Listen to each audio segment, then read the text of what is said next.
Assalamu alaikum wa rahmatullahi wa barakatuh, page 19 du Coran. Allah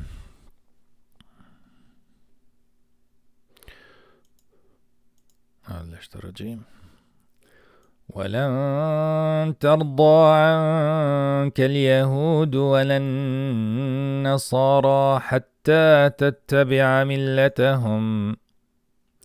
Ni les juifs, ni les chrétiens ne seront jamais satisfaits de toi, jusqu'à ce que tu suives leur religion. Fait à noter ici, c'est que Allah a appelé les deux religions comme étant une seule. Pourquoi ? Il faut bien comprendre ce principe. Celui qui ne croit pas en l'unicité d'Allah, celui qui ne croit pas dans le fait que Muhammad alayhi salatu wassalam est le messager prophète, dernier des messagers, c'est comme si il n'a jamais eu la foi et que peu importe la religion qu'il adopte, il finira en enfer.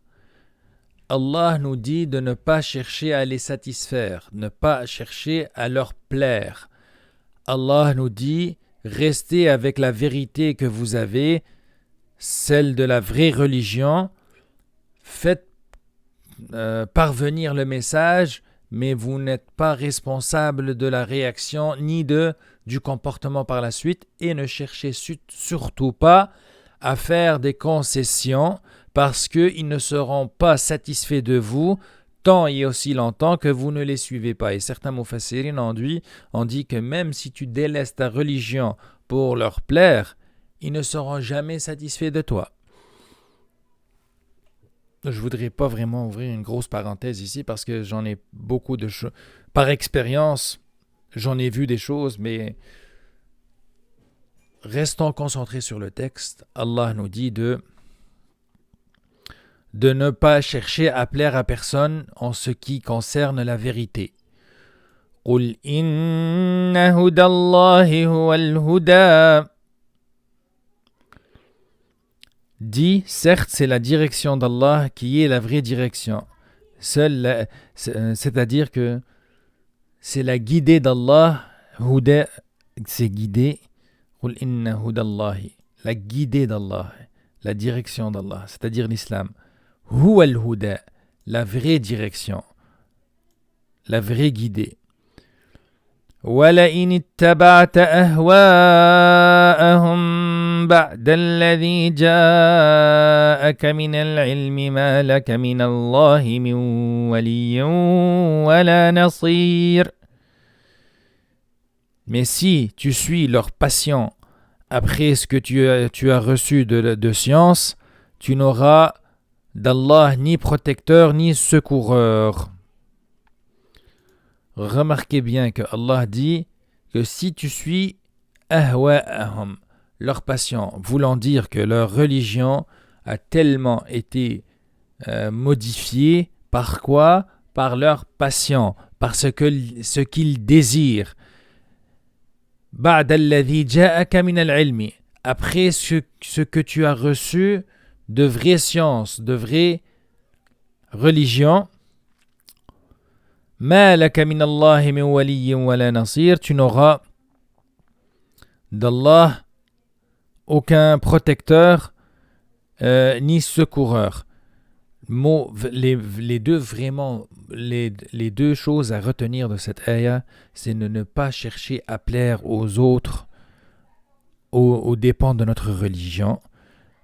Le fait que leur religion avec S se résume à une seule religion, celle de l'égarement, et que cette religion est basée sur les désirs et sur les passions, et non pas sur la vérité. الذين آتيناهم الكتاب يتلونه حق تلاوته, ceux à qui nous avons donné le livre, qui le récitent comme il se doit, ceux-là y croient. أولئك يؤمنون به, ceux-là y croient. ومن يكفر به فأولئك هم الخاسرون. Ceux qui n'y croient pas sont les perdants. يا بني إسرائيل اذكروا نعمتي التي أنعمت عليكم وأني فضلتكم على العالمين. Allah s'adresse à Bani Israël et leur dit: Ô enfants d'Israël, ô les Juifs, rappelez-vous mon bienfait dont je vous ai comblé et que je vous ai favorisé par-dessus le reste du monde de leur époque. C'est-à-dire qu'à leur époque, Allah, et on en a parlé pendant les épisodes précédents, que Allah avait favorisé la descendance d'Israël, Jacob, en leur donnant tantôt la souveraineté, tantôt et surtout qu'il leur a donné plusieurs prophètes étaient des leurs, plusieurs messagers étaient des leurs, et donc ils étaient favorisés par rapport au reste de l'humanité qui souvent est égarée dans des religions païennes et dans un égarement total. Allah leur rappelle tous les bienfaits qu'il a fait avec eux, et même lorsqu'ils étaient en... Vous avez juste à réviser les épisodes précédents, page 10, page 9, page 8, par rapport à ce que Allah, les bienfaits qu'Allah a donnés à Bani Israël, le fait qu'il les a secourus de Pharaon, le fait qu'il leur a donné à manger et à boire dans le désert. Allah les rappelle. Pourquoi il leur rappelle ces bienfaits? Le verset suivant: واتقوا يوما لا تجزي نفس عن نفس شيئا ولا يقبل منها عدل ولا تنفعها شفاعة ولا هم ينصرون.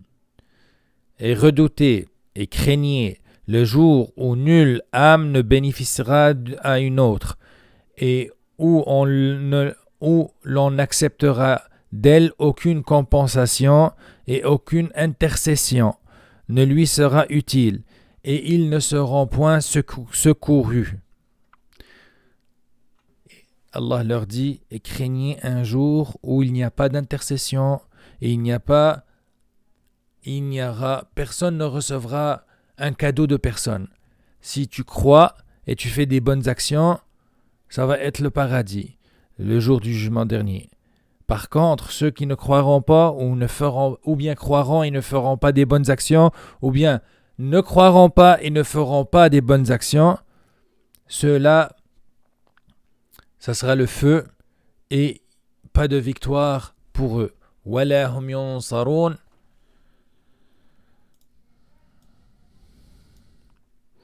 Ils ne seront point secourus. Ensuite, Allah nous parle d'Abraham. Ibrahim.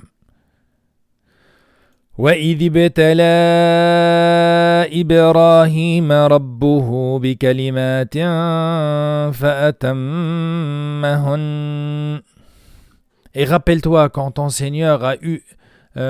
Seigneur eut éprouvé Abraham par certains commandements et qu'il les eut accomplis. Ibrahim, c'est un très grand messager. Nous croyons en Ibrahim. C'est un très grand prophète. C'est lui le père de la majorité des prophètes après lui,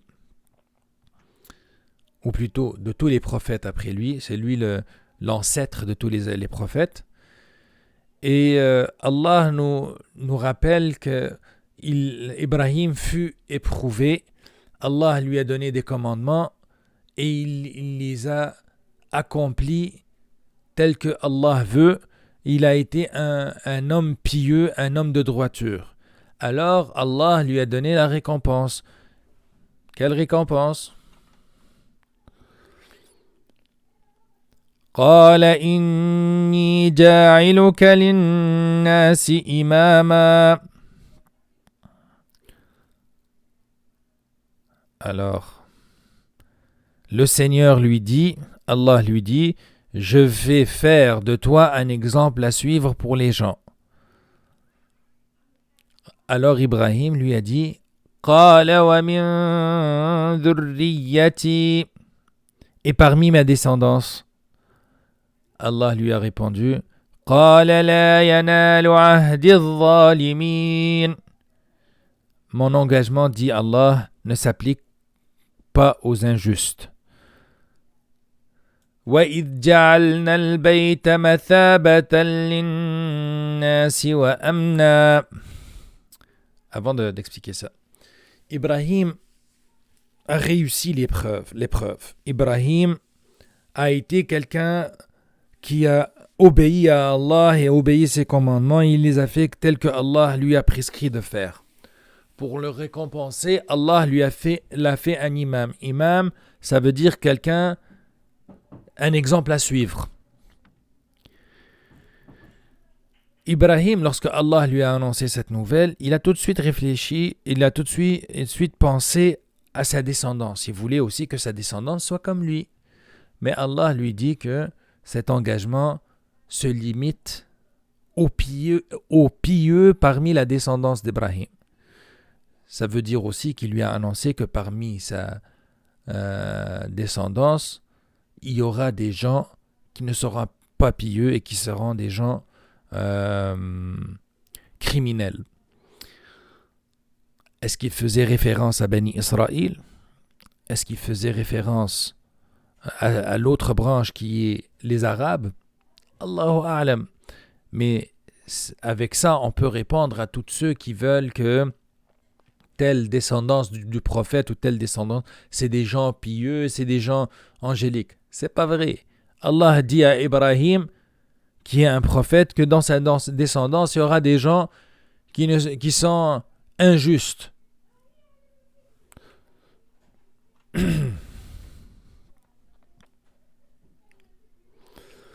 وَإِذْ جَعَلْنَا الْبَيْتَ مَثَابَةً لِلنَّاسِ وَأَمْنًا وَاتَّخِذُوا مِن مَّقَامِ إِبْرَاهِيمَ مُصَلًّى. Et rappelle-toi quand nous fîmes de la maison un lieu de visite et un asile pour les gens.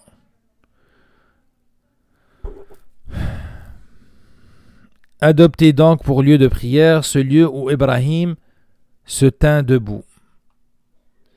C'est-à-dire, Allah nous rappelle que il a fait que la Mecque, ou bien que la Kaaba, c'est un lieu qui attire les gens, et c'est un lieu que généralement, c'est un lieu sûr, c'est un lieu sécuritaire. Adoptez donc pour lieu de prière ce lieu où Abraham se tint debout. وَعَهِدْنَا إِلَى إِبْرَاهِيمَ وَإِسْمَاعِيلَ أَن طَهِّرَا بَيْتِي.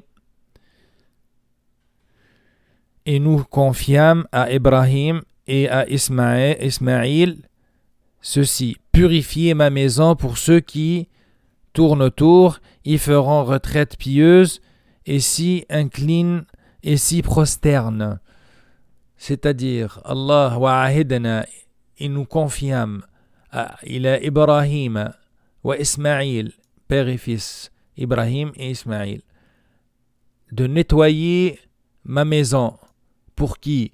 Les taïfines, ceux qui font le tour de la Mecque. Vous savez, lorsqu'on part au pèlerinage ou bien on part à la Mecque, lorsque tu rentres dans la mosquée, il faut faire 7 tours.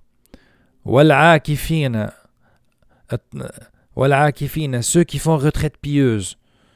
La monastique en islam, elle n'est pas permise, je dirais même interdite.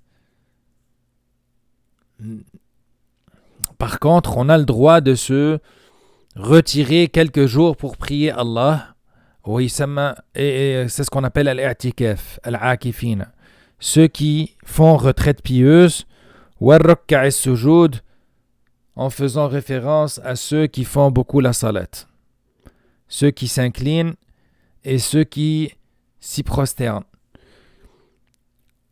وَإِذْ قَالَ إِبْرَاهِيمُ رَبِّ اجْعَلْ هَذَا بَلَدًا آمِنًا وارزق أهله من الثمرات من آمن منهم بالله واليوم الآخر.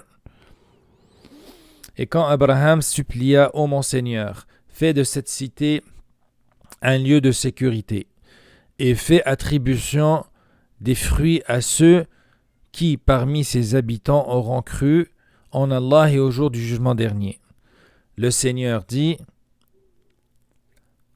قال ومن كفر فأمتعه قليلا ثم أضطره إلى عذاب النار وبئس المصير.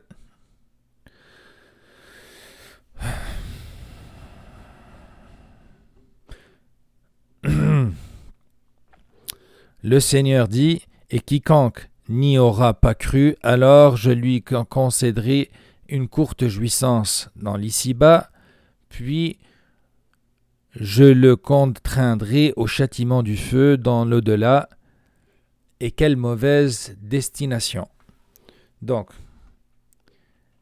Ibrahim a fait un vœu à Allah, une prière pour que la Kaaba et la mosquée Al-Haram, yani Al-Masjid Al-Haram et Mecca soient un lieu sûr, et que malgré qu'il soit au plein milieu du désert, que les fruits et la bonne nourriture et les bonnes marchandises lui soient acheminées de partout dans le monde.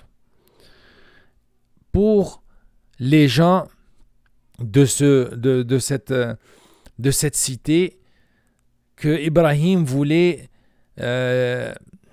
il les voulait tous pieux et qui prient Allah et qui croient au jour du jugement dernier. Alors Allah lui répond que ça sera fait, et que même parmi eux, ceux qui seront mécréants, je vais quand même leur donner une courte jouissance, c'est-à-dire une jouissance pendant leur vie courante.